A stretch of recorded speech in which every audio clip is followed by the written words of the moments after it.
Hi, my name's Michael Brook. I live in Victoria. I'm an adult educator and a trainer, and I have a number of internet businesses. Like most internet marketers, you've probably been attracted or fascinated by this attraction or magnetic marketing activity that's taken place right now, becoming a leader, becoming conspicuous by branding yourself and all that. So have I, obviously, and one of the problems I have that I don't see very much information about how to do this. So I don't pretend to be able to reinvent the wheel and come up with all the solutions, but I thought back to some of the leadership training that I provided over the last few years and realized that a lot of the information relating to what I think can be helpful here come from the work of Stephen Covey. Many of you may remember Stephen Covey. He wrote the famous book, 7 Habits of Highly Effective People. And I claim that if you're a highly effective person, you're a highly effective leader. And I want to go through those now. This time I'll go through 3. Next time I'll go through the other 4. He was in fact the guru of the personal growth area for 20 years. He's still active, but not as active as he was in the 80s and early 90s. Now, Covey maintains that excellence is not an act, but it's a habit.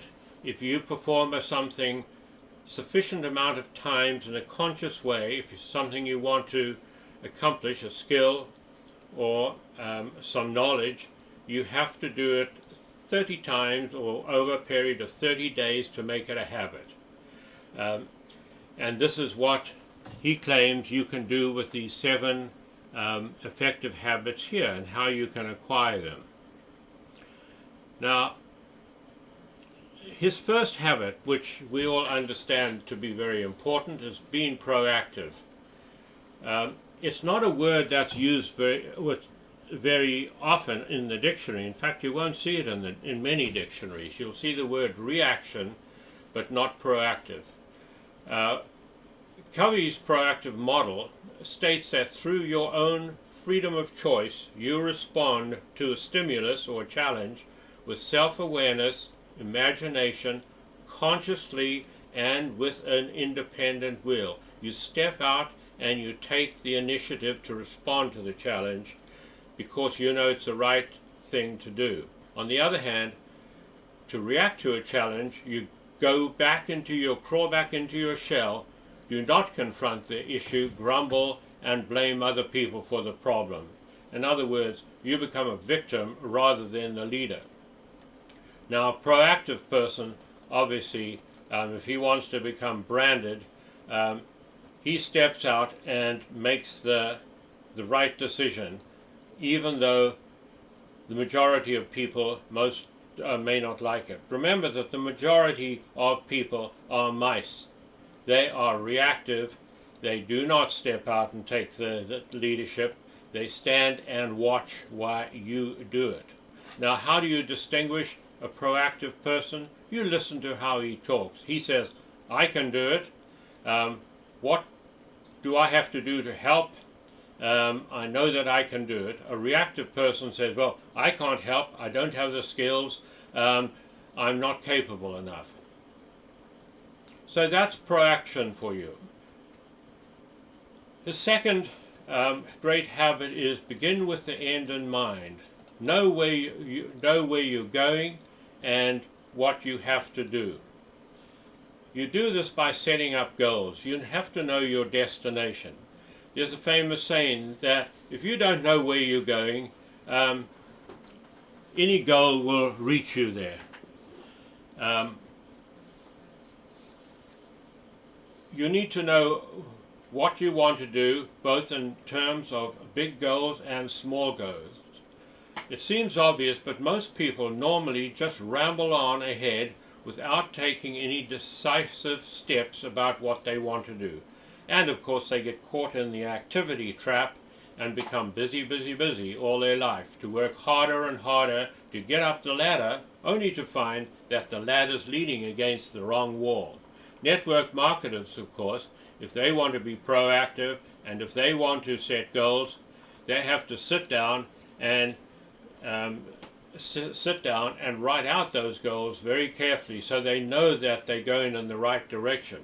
Most good businesses make it fairly clear what path you have to take, but you have to make certain that you follow it and not get distracted. The third goal, the third habit that we want to look at is putting first things first. We have to make certain that the things that are our important goals are what we set out to do, and we do not get carried away into the trivia of life. And I want to now show you a 2x2 matrix, which I think will express this better than I can. So here I'm taking the camera over to the flip chart. Okay, there's a 2x2 matrix. The top left-hand cell is urgent and important. The top right-hand one is important, not urgent. The bottom left-hand one is urgent but not important. And the third one is not urgent and not important. I think I made a mistake and said this was urgent. It's not urgent. It's not urgent, but it is still important. Okay.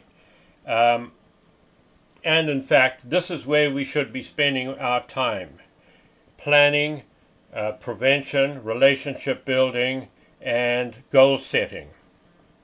I said 70% of the time. This is the crisis area, urgent and important, firefighting, deadline-driven projects. And of course you get caught up in this bind if you have not planned appropriately enough. Down here are the not important but nevertheless urgent interruptions, generally of other people's doing. They rush in and expect you to drop everything to accommodate them. You have to say, no, I have goals. I have got my own goals and I'm going to accomplish that rather than dropping everything and helping you.